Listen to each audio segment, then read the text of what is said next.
سوات کې د سیلاب واقع نه پس د سوات انتظامیه د تجاوزاتو خلاف اپریشن شروع کړی دی چې د هغې مکمل تفصیل د سره شریکوم کمی هوټلې په سوات کې تجاوزاتو کې دننه وي چې هغه راغورځېدلی شوي دي. دې نه علاوه په سوات کې چې کوم یو اهم شخصیت دی د هغه هم یو هوټل امیر مقام د هغې هوټل له انتظامیې څه نقصان ورکړی که نه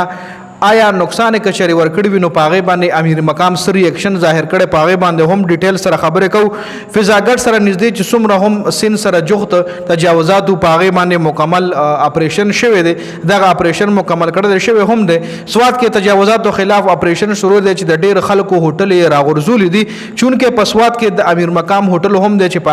هغه هم د سین په غاړه دی. دا کوم تصویر تاسو له په سکرین باندې ښکاري دا د امیر مقام هوټل دی چې دا د سین په غاړه باندې دی او په دې باندې هم اپریشن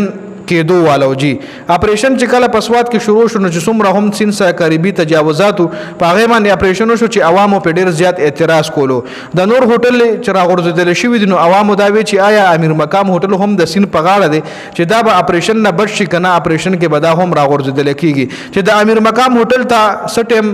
دغه مشینري ورسېدل او د امیر مقام هوټل ته چې کوم هوټلو د هغې بهر دیوال ته لږ غونته نقصان ورکړی دیوال یې ورله مات کړی چې بیا دغه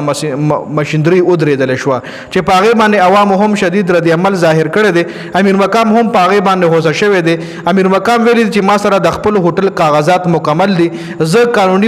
قانوني طور مکمل تیار یم او زه به د انتظامیې خلاف اکشن اخلم چې ولې زما د هوټل دیوال راغورځولی دی. امیر مقام دیوال ته داسې معمولي غونته نقصان ورکړی خو بیا هم امیر مقام ویلي چې زه دلته لیګلی پروت یم. د دې کم ځای کې چې هوټل دی د دې په ځمکه د دې ځمکې ما سره هر څه موجود دي سټامپ پیپر مکمل ډاکومنټس ما سره شته دی او زه به اوس د سوات انتظامیې خلاف اکشن اخلم چې دی ولې زما هوټل له نقصان ورکړی زه خو لیګلی ښه مکمل کاغذات ما سره شته دی. خبل طرف ته انتظامیه دا فیصله کړې ده چې سین سره جغت څومره هم 200 فوټ کې سین سره 200 فوټ نږدې چې څومره هم تجاوزات دي چا پکې ډابې جوړې کړي دي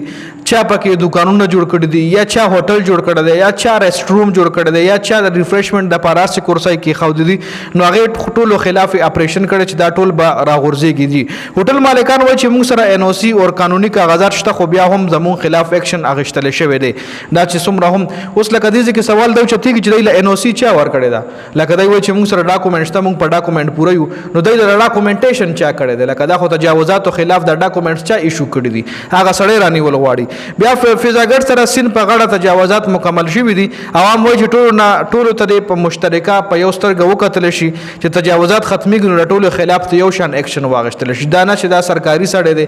دا نه چې دا حکومتي سړی دی دا نه چې د تعلقات نو هغه له بس نه ویلی کېږي او د غریب سړي تجاوزات پر راغورځېدلی کېږي. عوام وایي چې صحیح د رو د غورځوي او د ټولو خلاف ته یو شان اکشن واخیستلی شي. نو دا اپډیټ سو په دې ویډیو کې دې حوالې سره تاسو سره لرئ کمنټ لازمي وکړئ.